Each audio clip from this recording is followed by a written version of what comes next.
Pues el tema de hoy es uno que a mí la verdad me mueve bastante y es el, la muerte de nuestros padres. Yo creo que es algo que independientemente de la edad que tengas o que tengan tus papás, ya sean muy jóvenes o ya un poquito grandes o sus condiciones de salud, siempre es algo que mueve y que trastoca en muchos sentidos y vamos a hablar un poquito de por qué. Pero una de las principales razones es porque cuesta trabajo afrontar que aquellos que te cuidaron, que aquellos que estuvieron algún día para ti, que tal vez ves como tus héroes y como tus pilares de vida, algún día no van a estar. Y eso, híjole, está bien fuerte. Creo que es un tema del que poco se habla, así como la muerte en general. Es como un cierto tabú, como que la forma en la que podemos subsistir mentalmente es como no tocando esos temas. Es un tema que mueve mucho. Porque duele mucho, ¿no? Porque duele mucho, porque es más fácil como ser omnipotente y decir, no, a mí eso no me va a pasar, ¿no? Como mi adolescente, este, o decir que como esta cosa de negarlo, ¿no? De eso no es cierto, no, o sea, como no lo veo, no lo quiero ver. Cuesta trabajo como imaginar un dolor así, ¿no? Así como cuesta trabajo imaginar la pérdida de un hijo. Yo creo que también cuesta mucho trabajo asimilar la pérdida de un padre. Pienso en mi mamá, pienso en mi papá y cómo les ha afectado la muerte, la enfermedad de sus padres. Y está muy fuerte, o sea, de verdad creo que es algo bien, bien cañón que tarda uno un rato en recuperarse de eso. Porque también implica afrontar que no son tan fuertes, ¿no? O sea, como los queremos ver. Mi abuelito, por ejemplo, le decimos que es el roble. Así le pusieron sus hijos, porque pues lo ven como, lo veían como todo fuerte. Y con el paso de los años, pues la verdad es que ya les he platicado un poco, pero tuvo un evento vascular cerebral bastante fuerte. Y entonces de ese roble, pues ya no queda tan fuerte como lo estaba en su momento. Eh, y entonces como que nos hace pensar que nuestros héroes pues no son inmortales, ni son así como tan fuertes y maravillosos como nos gusta creer, pero eh, hay cosas que influyen para bien o para mal, como en la forma en la que nos relacionamos con estos temas. Y tiene que ver como con, les digo, el tipo de enfermedad que nos imaginamos que puedan tener nuestros familiares, nuestros papás en este caso, ¿no? Eso en general hablo como el tema de la muerte y la enfermedad, pero en especial con tus papás, no es lo mismo que tengan, no sé, diabetes, a que tengan un cáncer, a que tengan, eh, te digo, un evento vascular cerebral, un derrame, eh, o Alzheimer, por ejemplo. Yo creo que las enfermedades más dolorosas son las demencias en general, porque implica como un estado como físico relativamente íntegro, pero mental ya no están ahí, entonces es difícil como relacionarte. Yo creo que es una de las pérdidas más ambivalentes que puede haber, ¿no? También yo creo que el nivel de recursos económicos que tienes, en el sentido no como de, de quién eres tú, sino la forma en la que vas a poder como enfrentar o cómo vas a poder relacionarte con una enfermedad. No es lo mismo, por ejemplo, diálisis, que tienes que hacer una diálisis cada determinado tiempo si tú no tienes un sistema de salud que te permita como poder como apoginar, creo que dicen como esa palabra, como el golpe financiero de eso, ¿no? Si tú no tienes un sistema de salud, si tienes que hacerte diálisis, no vas a poder, te vas a morir de eso, ¿no? Entonces creo que por ahí decía una persona que conozco, decía que el dinero es solamente como una herramienta que da cierta tranquilidad como el sistema de salud, ¿no? O sea, el dinero no te compra la salud, ni mucho menos hablando como de la felicidad, pero te da cierta como tranquilidad saber que puedes responder a ciertas crisis de enfermedad, ¿no? Eh, También como la edad en la que se enferman tus papás, ¿no? No es lo mismo que él tenga un infarto, ¿no? A los 50 que le dé a los 70 80, ¿no? O sea, yo pienso, por ejemplo, cuando me dicen mis pacientes, mis papás ya están grandes, tienen 60 años, y yo digo, están súper jóvenes, ¿de qué me hablas, no? O sea, como que también conforme van creciendo tus papás, tú sigues pensando que son muy jóvenes, o no sé si les pasa a todos, pero a mí sí me pasa un poco eso, como la edad, tenemos como esta sensación de que los niños nos enferman y los adultos conforme van creciendo, pues como que es más fácil que puedas asimilar un poco su pérdida, ¿no? Por eso no quiere decir que sea más fácil. también de tus recursos propios, en el sentido como emocional, qué tanto te apegues, qué tan cercano seas como con tus papás, qué historia de vida tengas con ellos. Creo que no creo que sea más fácil tener una relación muy cercana o tener una relación muy distante, ¿no? A veces en relaciones muy distantes, a veces cuando tienes pérdidas con respecto a tus papás, hay mucha sensación de culpa o como de que hubieron cosas que no se hablaron y entonces también hay como mucha, mucha dificultad para afrontar el duelo.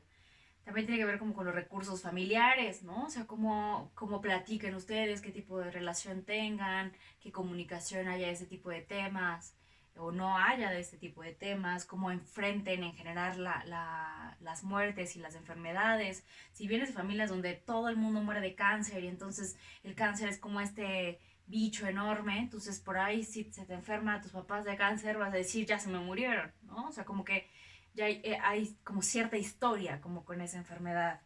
Eh, Creo que también tiene que ver como el número de miembros que hay en una familia y como las funciones que tenga cada miembro. Y lo digo, por ejemplo, pensando en mi caso, que soy hija única, entonces yo sé que absolutamente la responsabilidad de la salud o de la enfermedad de mis padres o de la muerte de mis padres va a caer exactamente sobre mí, ¿no? Tanto en la cuestión como económica, como en la cuestión de hacerte responsable, como si alguno de ellos se enferma, entonces todos los cuidados van a tener que ser a cargo de mí. Pero por ahí si son tres, cuatro hermanos, si te das cuenta, cada miembro de la familia tiene como ciertas funciones, ciertos roles que se le dan o que va adquiriendo y que son muy fáciles como seguir o mantener. Y entonces por ahí tienes al que, por ejemplo, en la familia tienes algún médico o alguna enfermera o alguien relacionado como con la salud.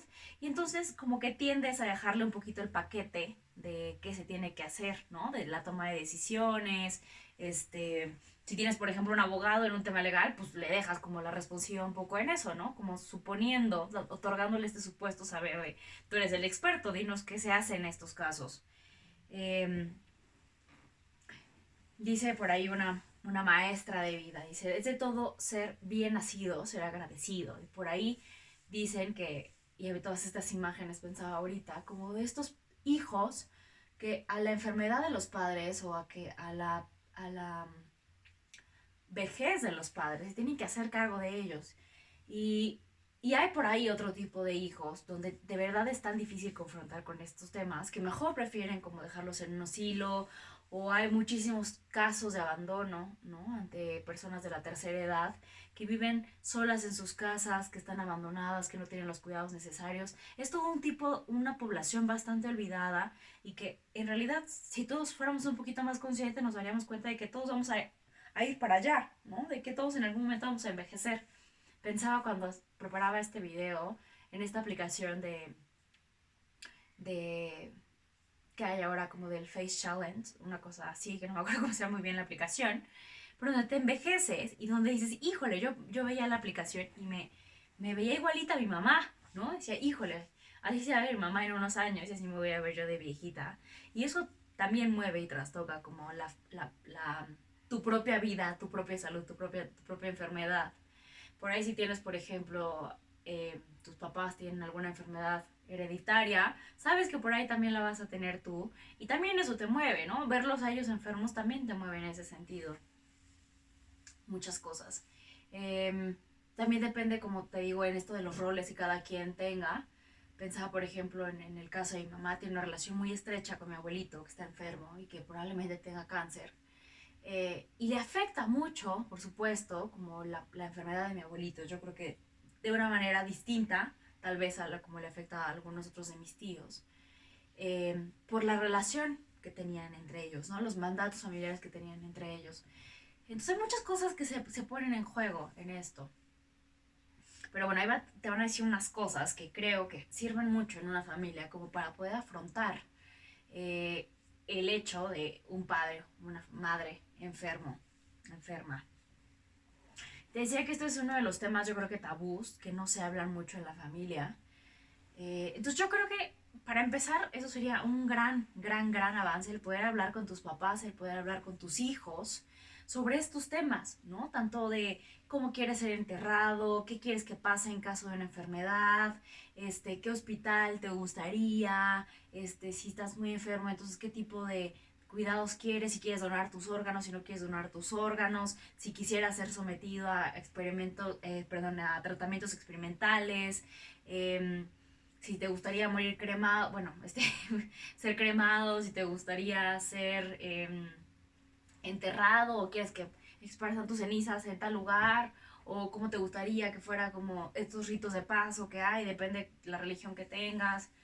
Por ahí mamá desde muy joven fuimos platicando de esto porque bueno, ya por ser madre soltera tenía como que decía, yo no quiero que mi hija como que tenga que encargarse de todo ese tipo de cosas. Entonces como que ya tenía ella los seguros de vida, ¿no? Me decía, en tal papel, en tal lugar están como los seguros de vida y tendrías que hacer esto, como todo este procedimiento que se tiene que hacer después, ¿no? O sea, a veces tú ni enterado estás de que por ahí tienes un seguro de vida, que por ahí tienes un seguro de muerte, que por ahí tienes hasta estos servicios de funerarios ya incluidos, ¿no? Y qué tipo de cosas incluyen. Los servicios funerarios por ahí incluyen hasta los que lloran, el que tienen que sacarte del hospital, los permisos, o sea, de verdad hay todo un montón de servicios que están detrás de todo esto y el poder platicarlo con la familia es bien importante. Yo apenas platicaba con mis papás y les decía, ¿qué pasaría si alguno de los dos se muriera primero? O sea, ¿quién moriría primero? ¿Quién moriría después? ¿Y qué haría el otro en caso de eso? Y cómo les gustaría que yo reaccionara ante ello, ¿no? En el tema, por ejemplo, les gustaría volverse a casar, si se buscarían otra persona, si les gustaría irse a un asilo, no les gustaría irse a un asilo, si preferirían irse a vivir conmigo o vivir en algún otro lugar, o sea, todo ese tipo de movimientos logísticos que implica la ausencia de uno o de los dos padres, son cosas de las que se tiene que hablar, ¿no? Dejar en regla el testamento. Por ahí cuando a veces personas con cierto como tipo de creencias creen que no se debe hablar como ese tipo de cosas porque es como llamarlo, ¿no? Como atraer el tema. Y al contrario, yo creo que como medida de precaución y de prevención y de amor y de cuidado hacia el otro, deberían de hablarse de ese tipo de cosas. Y no solamente tus padres contigo, sino tú también decir, ¿no? Si yo me enfermara, a mí me gustaría esto, a mí me gustaría el otro. Es algo como tal vez doloroso o tal vez como medio incómodo de hablar, pero creo que de verdad debe ser algo bien, bien importante a hablar, ¿no? Eh, ¿Qué más? En ese sentido creo que reconocer que todos tenemos una fecha de caducidad y que este es solo como un empaque, ¿no? Creo que ayuda también como refugiarte en algún tipo de cosas, ¿no? De acuerdo a tus creencias espirituales y religiosas, poder como saber y platicar ese tipo de cosas como con los seres que tú quieres y que tú amas, ¿no? Y pensar que tendrá que haber ajustes, ¿no? Por ejemplo, en las casas, pues ya de cierta edad ya no, las personas mayores pues tienen problemas para subir las escaleras, para levantar las rodillas y entonces se caen, hay muchos accidentes. Los baños tienen que tener como ese tipo de agarraderas especiales para levantarse, para tener que ir al baño, para que no se caigan cuando se estén duchando. Eh, Todo ese tipo de cosas por ahí conviene como hacer este tipo de modificaciones, ¿no? Eh, por ejemplo, yo pensaba y siempre les digo a mis papás que ellos deberían de ya quedarse en la planta baja de la casa y no tener que estar subiendo ni hacer casas así altísimas, ¿no? O sea, sino empezar a pensar en construcciones como más horizontales. También en el tipo de alimentación tendrás que saber, tendrás que hacerte un chequeo, ¿no? Como para saber qué tipo de alimentación deberías estar teniendo o no deberías estar teniendo, qué alimentos te van mejor, qué alimentos no te van mejor. La ropa, por ejemplo, yo y mamá cuando era joven usaba unos tacones como del 20 y ella se sentía más cómoda en los del 20 que en los de piso. Creo que no tenía zapatos de piso. Y conforme fue creciendo, y después de un par de caídas, le fui comprando varios zapatos de piso, así como queriéndoselos, como meter un poco a fuerzas. Y yo me fui quedando con sus tacones, ¿verdad? Nada perdida, pero bueno, ella se tuvo que ir también adaptando a eso, ¿no? O sea, adaptando que no puede usar ya faldas tan largas o pantalones tan abiertos porque pues, se tropezaba, hacer cierto tipo de ejercicios. Por ejemplo, yo que hago mucho ejercicio sé que los adultos mayores fortalecer los agarres sirve mucho porque uno de los accidentes más comunes entre los adultos mayores son las caídas y las fracturas de cadera. Entonces es una de las cosas de las que ya sabes es el inicio del fin, ¿no? O sea, una serie de eventos desafortunados que puede haber. Entonces solamente hacer este ejercicio como para agarrarse y que no se caigan tan fuerte o no se lastimen puede hacer como totalmente la diferencia en muchas cosas. Eh, Habrá que hacer ciertos ajustes, ¿no? Si tal vez siempre fuiste súper deportista, pues tendrás que ir empezando a asimilar que tu calidad y tu cantidad tal vez de ejercicio pues ya tiene que ser distinta. Tal vez te conviene yoga, te conviene pilates, ya no correr maratones, ya no subir y hacer escalada, hacer otro tipo de deportes, ¿no? También te decía lo de la comida. eh, y también yo creo que tú puedes ser en el sentido un agente de cambio para tu familia y en tu sistema, donde puedas tú aperturar sobre este tipo de cosas y de temas, y que entonces ellos tal vez puede ser lo que nunca hayan contemplado. De verdad, o sea, auténticamente a veces somos tan omnipotentes y tan maníacos que creemos que nunca nos vamos a morir y que vamos a ser permanentes y eternos. Y por ahí a lo mejor ellos no tienen nada de esto contemplado para sí mismos. Y creo que también es importante que tú te preguntes a ti mismo, eh, ¿qué piensas acerca de la muerte? ¿Qué te gustaría que pasara después de tu muerte? ¿Cómo te gustaría que fuera como en cada caso, dejarlo por escrito? Informar de acerca de los trámites y los asuntos como legales que tienen que hacer, de las opciones que tienen y que tienes, ¿no? Y creo que por ahí siempre digo que las opciones liberan.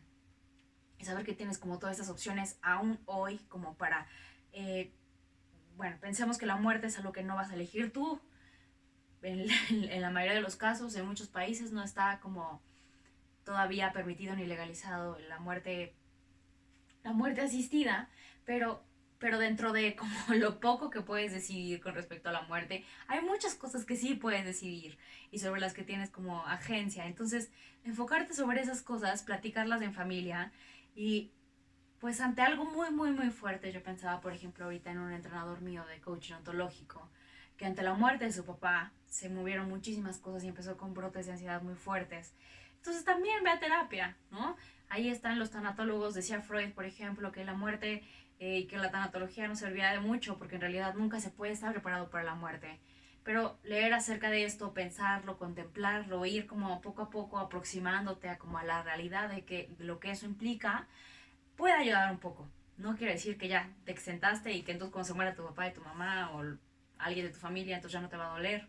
Pero el ir poco a poco haciéndote consciente de que eso es una realidad y que va a pasar eventualmente, pues te puede ayudar a estar un poquito más preparado. Entonces ojalá te haya servido un poco este video.